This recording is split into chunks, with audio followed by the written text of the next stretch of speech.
Welcome to the SI Farmer Podcast, a podcast where we talk farming, business, marketing, strategy, tactics. If it's farming or marketing, we probably talk about it here on this podcast, and today is no exception. The other day, I was sitting at the house, and I kind of catch up on reading when I get the chance, when the weather slows me down, or for whatever reason, I'm able to take a few minutes and sit down.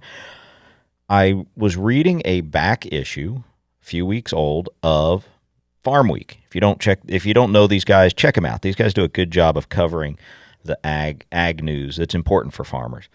But I was reading an article, the title of the headline of the article is AFBF, which is the American Farm Bureau Federation. John Deere ink deal over right to repair.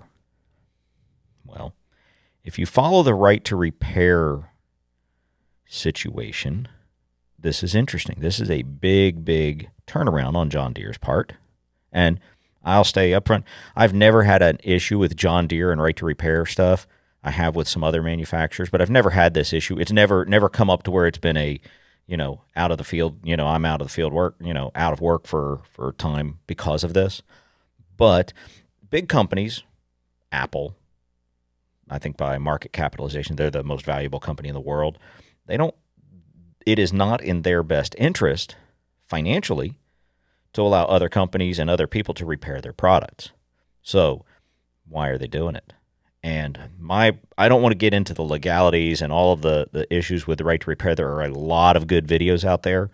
If you're interested in the technology side of it, check out MKBHD. He does a video that's really well thought out on the right to repair and technology, dealing with the mobile phones and tech devices. And there's some good videos on right to repair in ag. So I'll put some links in the description. But what it really got me thinking about is outside forces forcing us to make decisions for our company, and how do we do it, and how do we leverage those decisions to their maximum, to have a maximum output, or the best resolution that we can. So let's get into it. I have a love-hate relationship with marketing. Really? I've got to do what? All I want to do is farm. Welcome to the SI Farmer Podcast. If you want to market your farm-based business, or craft food business directly to the consumer, this is the place for you. Welcome to the show. So, I'm going to read the quotes, and again, Farm Week did this article, and I'm going to read the quote that Farm Week put in here, and this is a quote from the AFBF president, who's Zippy Davis, American Farm Bureau, the American Farm Bureau Federation. But his quote says, "It ensures our farmers can repair their equipment and have access to the diagnostic tools and product guides so that they can find problems and find solutions for them." And the response is from David Gilmore. Now, I'm going to read his response. This is the beginning of a process that we think is going to be real healthy for our farmers and for the company. Now, I think it's important to note here that this is not a president of manufacturing. This is not the CEO of John Deere saying this is great, we are doing this to increase the stock shares. This is by a guy, his name's David Gilmore, Deere Senior Vice President for Ag and Turf Sales and Marketing. That's, and I think it brings into point, and again, I'm not picking on John Deere at all. I mean, whether you have your issues with their stance on right to repair, I think Apple, same thing. From the company's point of view, right to repair, we think you should have, if I'm John Deere, if I own John Deere, of course, I don't want you to have another repair shop work on my tractors. You can only use John Deere mechanics. I charge more for my mechanics. I make sure they're trained. I provide them the equipment. So now we've opened up the door for outside mechanics and for me to do it myself, so I don't have to use John Deere mechanics. So why is Apple made a very similar announcement over a year ago talking about the iPhone repairs, complete change of their stance. Why'd they do it? Well, why are companies making this change? And this is kind of a good thing if you're a consumer, and that's the consumer still has power to control companies. We talked about it. I did a course recently. We taught a course in our marketing community where about dealing with reviews. The consumer has a lot of power, especially over small business, but in mass, consumers have power over big business. I mean, you want to make a business change their course? Stop buying their stuff. Put pressure on them. Put financial pressure on them. Companies, the one thing that companies do not like to do, they don't like to lose money. And so if they do something that impacts you, you have power. Don't buy their stuff. They don't like it when you don't buy their stuff. If you don't buy their stuff, they're going to work really hard to get you to buy their stuff and to use their services. So it's a good thing from the consumer's point of view, but how do we deal with this in business? And here's an example. We'll just make this up. But if you are a bakery and you make an amazing cookie, let's say you make the Blue Bomber. It's the best cookie on the planet. You sell a boatload of these every month in your little town, and people come from all of inside your town. Everybody stops by on Mondays and Thursdays to buy your Blue Bomber cookies. Well, let's say your town's high school mascot is, the orange, their mascot is orange. Well, all of a sudden you're playing your hated rivals, the Blue Devils. And for the football and basketball season, somebody starts a campaign, boycott the Blue Bomber, a way to support your town. Well, all of a sudden, an outside force is impacting your bottom line because people aren't buying the Blue Bombers anymore. So you have two choices. You can hold fast and say the Blue Bombers will win out, at which point you take a very real chance of alienating your audience or your customers, or knowing that this is going to be a potentially bad deal for you for the month surrounding football and basketball season, you make the outrageous orange. It's the Blue Bomber, but it's orange. And you do that, and now business picks up. So you've turned this negative thing, because I'm sure making the orange cookies cost you more money. You had to completely redo the recipe. You had to figure out different ingredients to do this. And now you've turned this negative into a positive. You've got people to support you because you're supporting the things that they care about. The consumer still has a lot of power. And when we make marketing decisions, we have to think about that. If you hold fast to your guns and the Blue Bombers don't sell, well, you don't make rent. Or maybe you can't make payroll because you haven't sold enough of the Blue Bombers because everybody wants the outrageous oranges. So what do you do? Well, I think it's telling, in my humble opinion here, John Deere sent a marketing guy to talk about the right to repair, about very technical, and sent a marketing guy. Because this was, and I think this is and I'm sure this David Gilmour is a very nice man. I've never met him, don't know him. I'm sure he's a wonderful guy. But this was a decision not in John Deere's best interest, but trying to get out in front of what has become over the years a significant market influencer. It has become there are YouTube videos, there are people protesting, there are, people are upset about this, and it's not just John Deere and Apple. They're the two biggest, so that's who we sort of talk about. But, John Deere's competition, AGCO, same thing. I'm sure you look at Apple's competition and the same thing. But John Deere in the farming world has sort of become the poster child because we all know how important tractors are to us, and if you farm, and how expensive they are. I've got tractors in my barn that cost more than my house, and that's tough. So we feel the agricultural community feels we should be able to, if something breaks, we should have the right to get in there, figure out what's wrong, and fix it. Agco, one of John Deere's competitors, has they're sort of the same deal. They don't provide diagnostic tools. They don't provide, the ways to repair. And I've got a close friend who runs a bunch of Agco equipment, and it's it's kind of a specialized piece of equipment. Nothing complicated. It's just a very big, they're Terragators. Nice piece of equipment. But to work on it, when you get, now in these units, they have a Cummins engine in it. So we run, in my shop, in our farm, we use a third-party diagnostic system called Texa, and we can plug up and put the engine code in there. Now, remember, these things are old. They're out of warranty. There is no manufacturer's warranty anymore. This is just a big piece of equipment. So we plug our unit in. We tell it it's got this engine in it, and so we can read the engine codes. But we can't get in and look at the proprietary things that are going on with sensors that are specific to Agco. So Agco does this same thing. So I don't want to pick on John Deere, but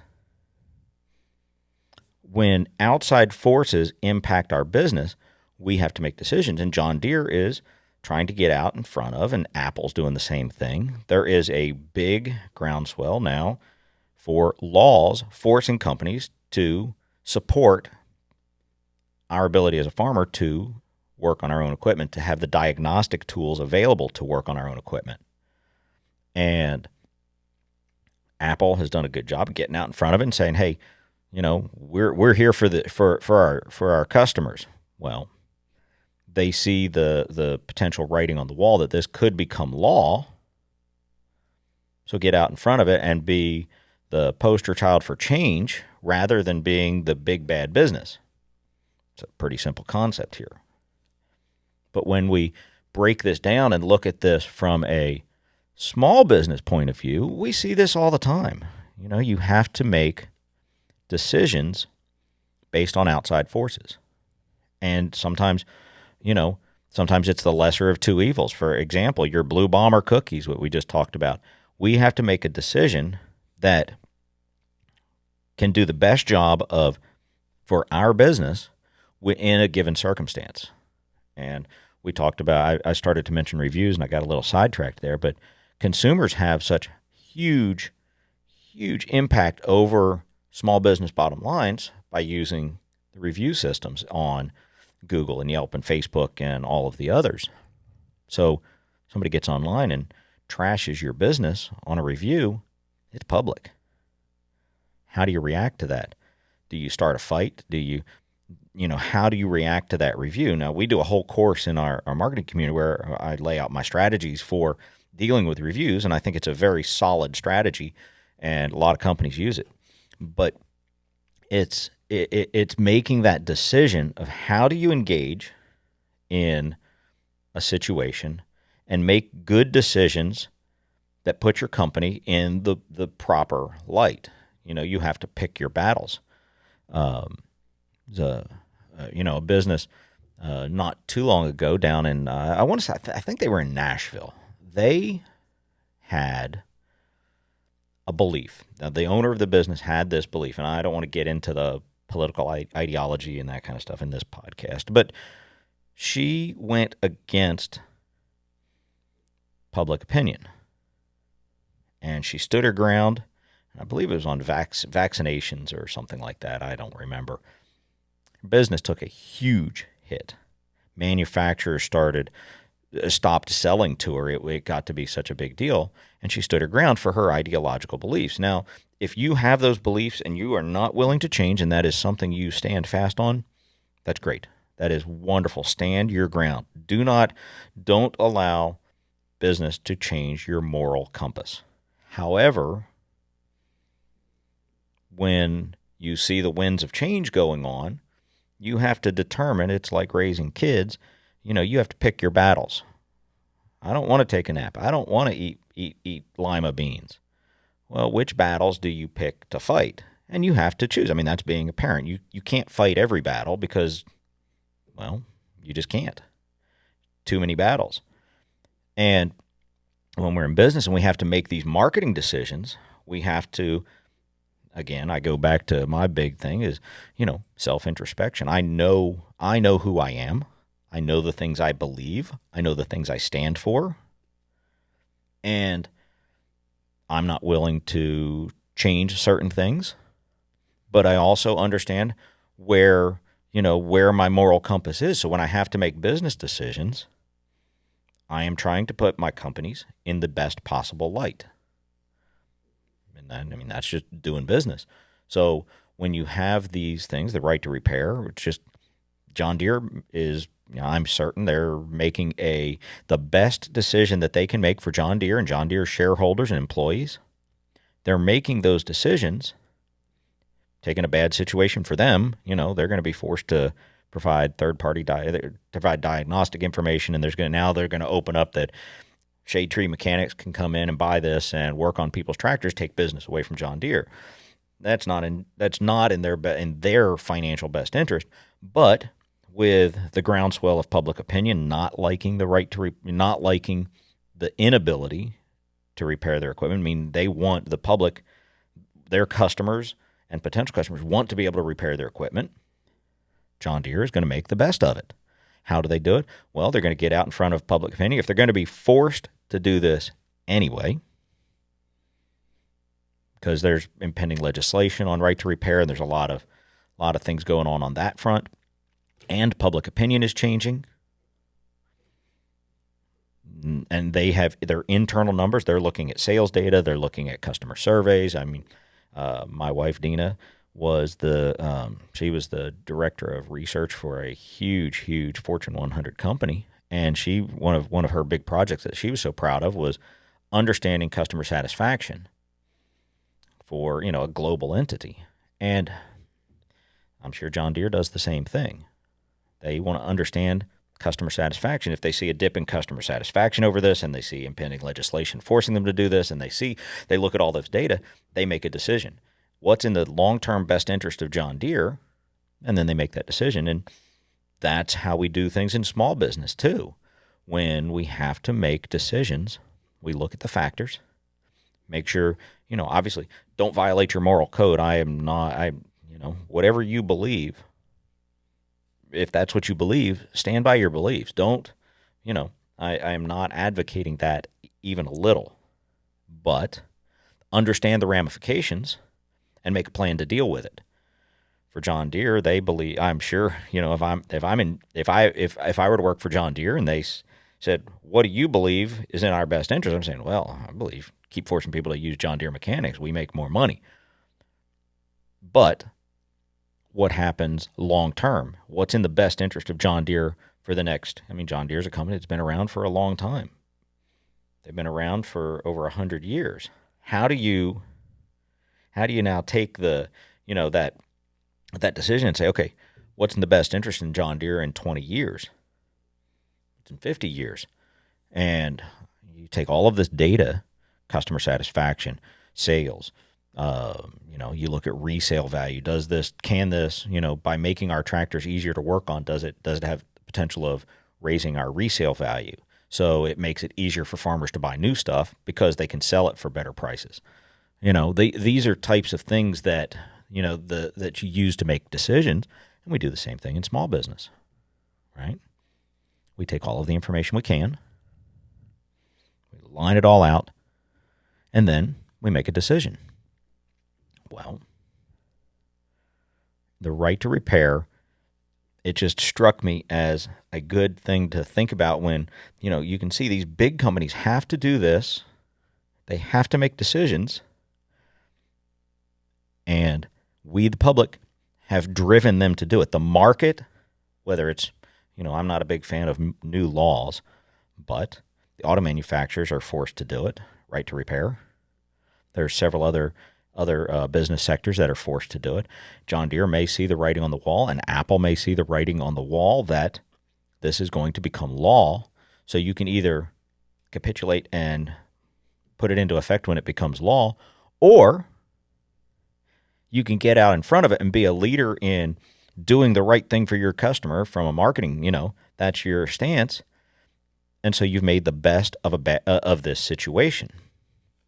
So as a small business, we make the same decisions. It's just change the dollar figures and we make the same decisions. We have to make those same decisions for our businesses when outside circumstances cause us or force us to make those decisions. And if we're smart and we follow trends, we look at customer data, just because we're a small business doesn't mean we can't collect customer data. And I'm not advocating, trying to get the name, address, and social security number of every person that walks in your store. But we can understand the trends of our customers and what keeps them happy, why they do business with us. And asking them from time to time is not a bad thing. So we know how to make decisions. And with that, I'm going to let you get out of here. Have a wonderful day. I am so blessed to have you along for this ride. I enjoy doing this podcast. So good luck and God bless.